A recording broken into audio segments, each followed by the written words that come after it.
Every human colony has one room. No alien has ever entered it. Tonight, one finally did. What he found inside would not just break protocol. It would unravel everything his people believed about the species they had spent decades studying, trading with, and quietly fearing. Human colonies were scattered across the galaxy like embers in the dark, from the frozen mining stations of Titan Reach to the dust-choked cities of New Caldera to the floating habitats above the storms of Vesper's Rim.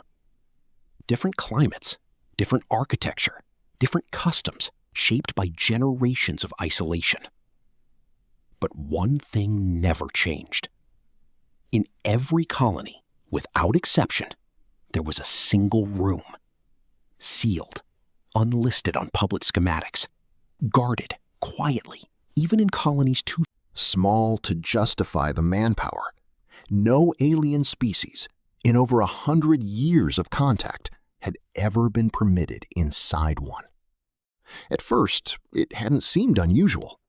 Every civilization had private spaces. But as decades passed, and aliens moved freely through nearly every other part of human society, the pattern became impossible to ignore.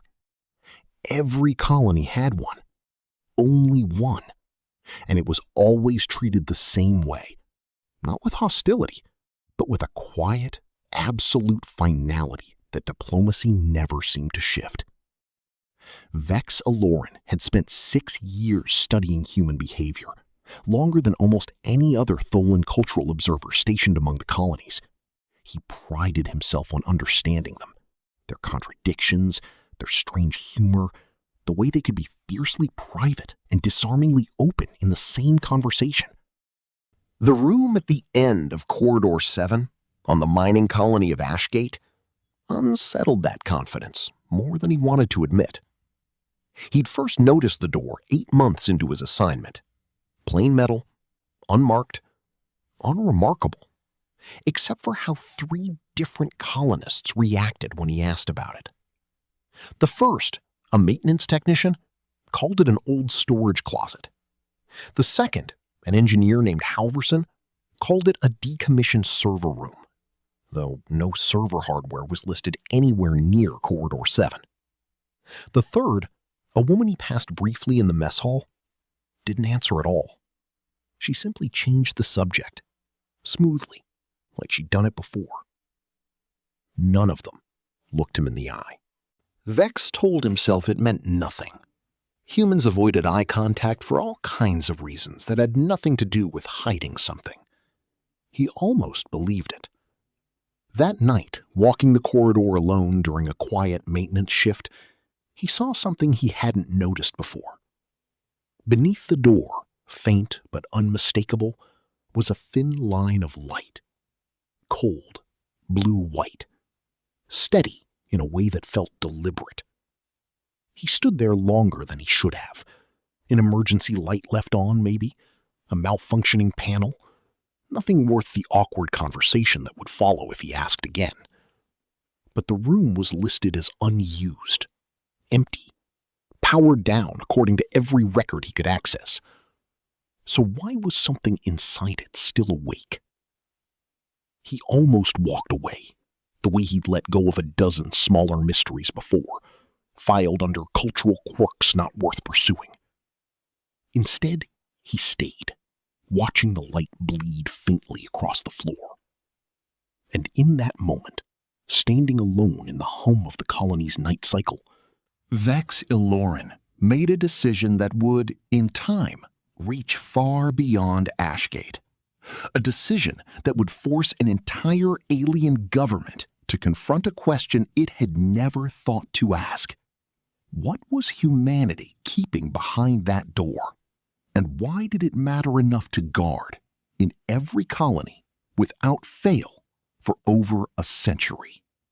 He didn't know yet, but he intended to find out. Vex told no one about the light. He wasn't sure why. Perhaps he feared being wrong. Perhaps he feared being right, and having to explain to his superiors why a routine cultural observation had turned into something closer to surveillance.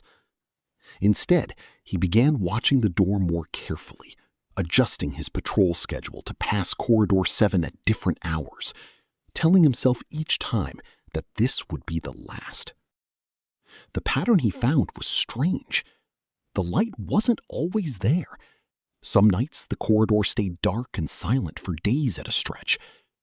Other nights, the thin blue glow returned, always for exactly 3 hours, never more, never less, as if governed by something far more precise than an accident or a forgotten switch. He mentioned it once, carefully, to Sana Okafor, the colony's logistics officer. He framed it as idle curiosity, nothing more.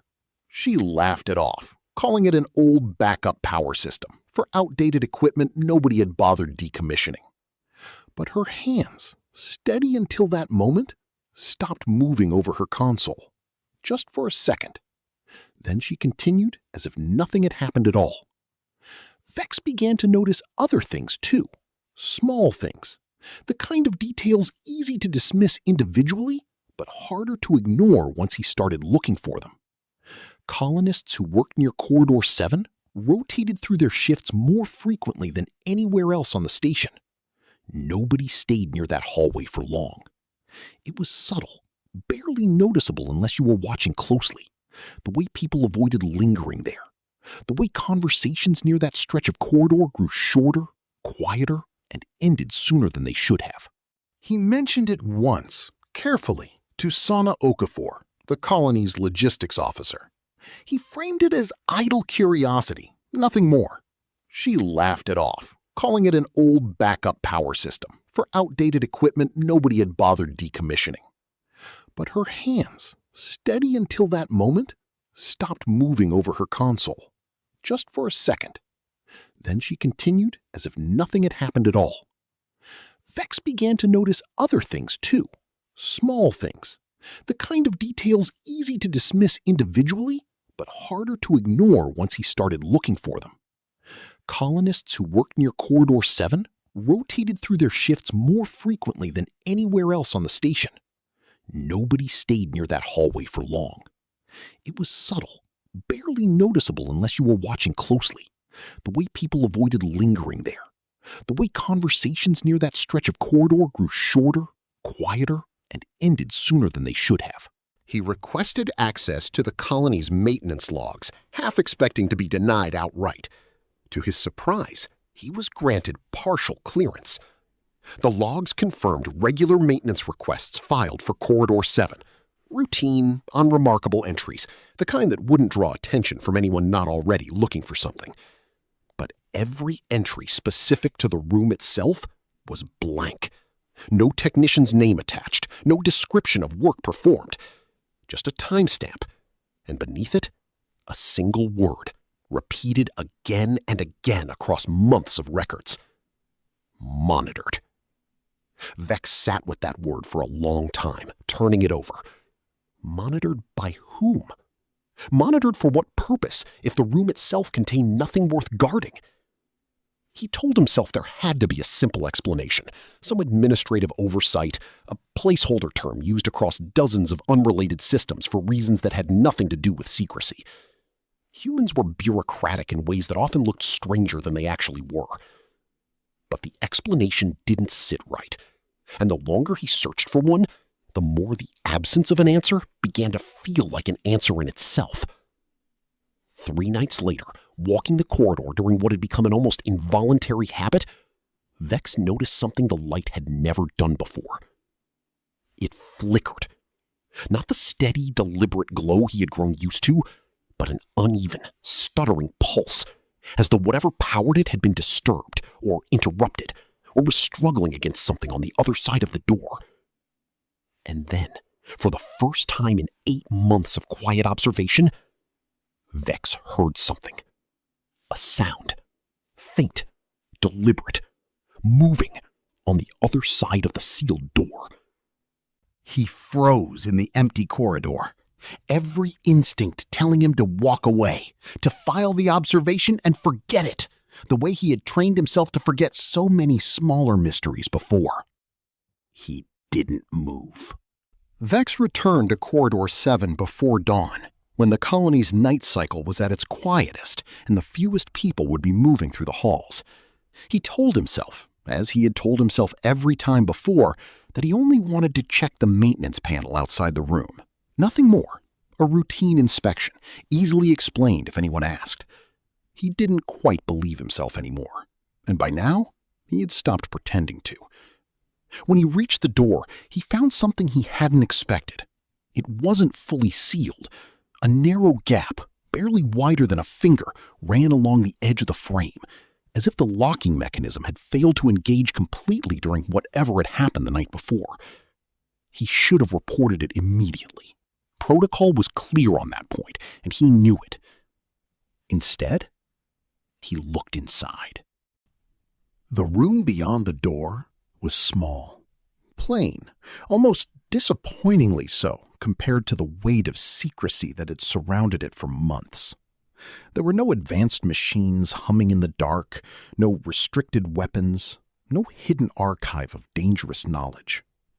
Just a single chair, positioned to face a wall covered in old photographs, handwritten letters, and a child's drawing pinned carefully at the center, slightly crooked, as though it had been placed there by someone in a hurry or someone overcome.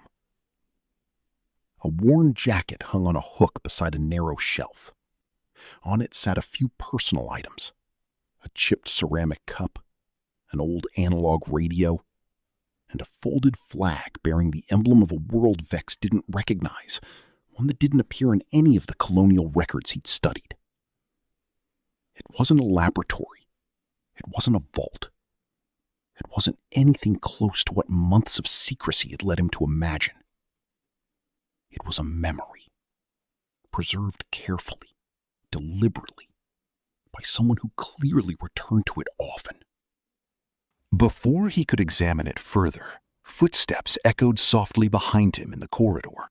He turned to find Sana standing there, her expression unreadable in the dim light. Not angry, not alarmed, but something closer to quiet sadness, as though she'd known this moment would come eventually and had simply been waiting for it. "You shouldn't be here," she said, her voice low. Vex stepped back from the doorway, bracing for the reprimand, the security alert, the formal complaint that would surely follow. None of it came. Instead, Sana walked past him without another word and gently closed the door, resting her hand against it a moment longer than necessary before letting it go. "Every colony has one," she said finally. "It's not a secret because it's dangerous. It's a secret because it's ours." She explained, slowly, choosing her words with care. Centuries ago, before humanity had ever left its home solar system, entire communities had been lost to war, to disaster, to circumstances that history remembered only in fragments. When humans finally built new colonies among the stars, scattering themselves across 100 different worlds, they carried one tradition with them into every single settlement, no matter how small or how new. One room in every colony, set aside to remember what had been lost. Not for aliens to study, not for official record, not for anyone outside the colony to understand or even to see. Only for humans to sit with, quietly, whenever the weight of it became too much to carry alone. Vex realized then that the light he had seen under the door, night after night, had never been a malfunction at all.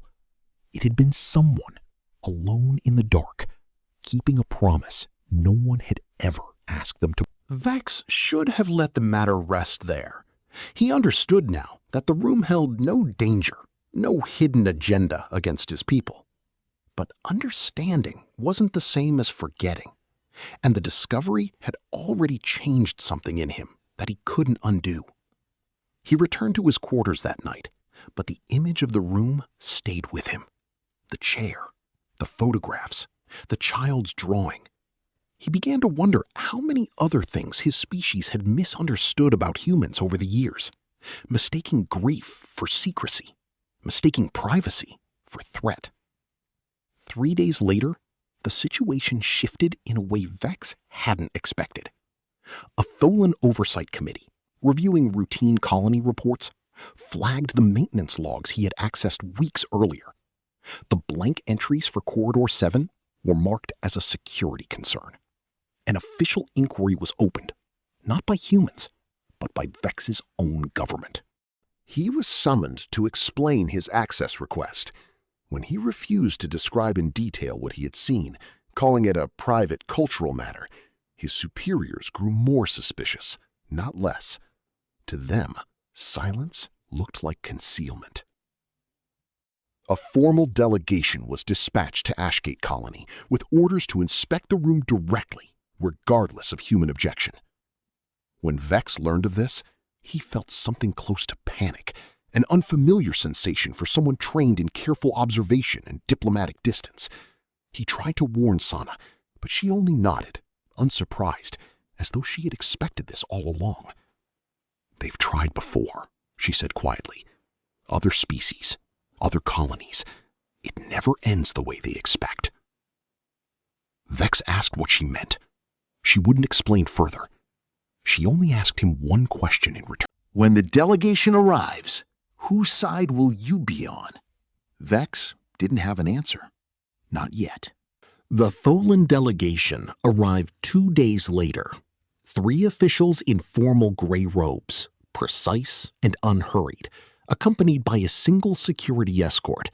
They were polite, procedural, insistent. They carried a mandate to inspect Corridor 7, and no colony charter, they made clear, could override a formal security inquiry. Sana met them at the colony's entrance alone. She didn't argue. She didn't resist. She simply led them, along with Vex, directly to the door. Inside, the delegation found exactly what Vex had already seen. A chair, old photographs, a child's drawing, a worn jacket. Nothing more. The lead official, a stern woman named Director Prawn, studied the room for a long moment. She had clearly expected to find something beneath the surface, a hidden system, a concealed wall, some justification for months of secrecy. She found none of it. "This is all?" she asked, almost accusing. Sana held her gaze. "This is all it has ever been." Prawn turned to Vex, expecting him to confirm her suspicion, to validate the inquiry his own report had triggered weeks earlier. Instead, Vex stepped forward and spoke plainly. "It's a room for grief," he said. "Every colony has one. It isn't hidden because of danger. It's private because it's personal." Prawn studied him carefully, clearly unused to a subordinate contradicting an active inquiry. "You're certain of this?" "I'm certain," Vex said, "that we were wrong to assume the worst, simply because we didn't understand."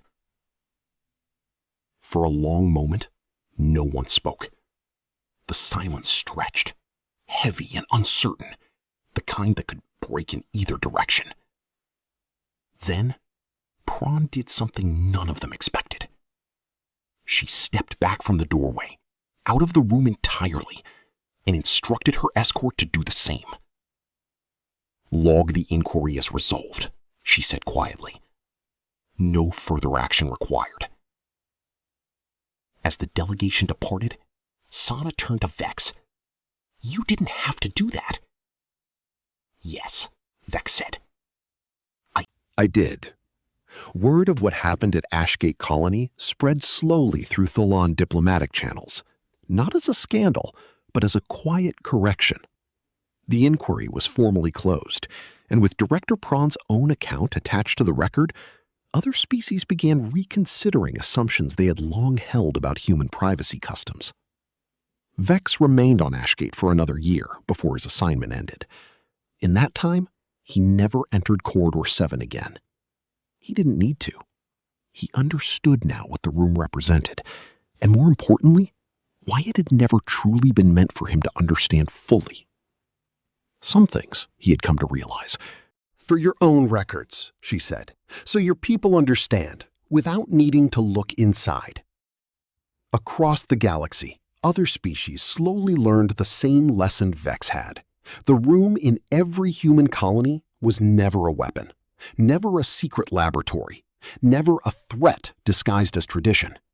It was something far simpler and far harder for outsiders to grasp at first. A place where grief was allowed to exist quietly, without explanation, without apology. Humanity had built cities among the stars, formed alliances, fought wars, and negotiated peace across 100 different worlds. But in every colony, no matter how advanced, no matter how far from Earth, one small room remained exactly the same. Unremarkable, unthreatening, permanently theirs. Not every mystery was meant to be solved. Some were only meant to be honored.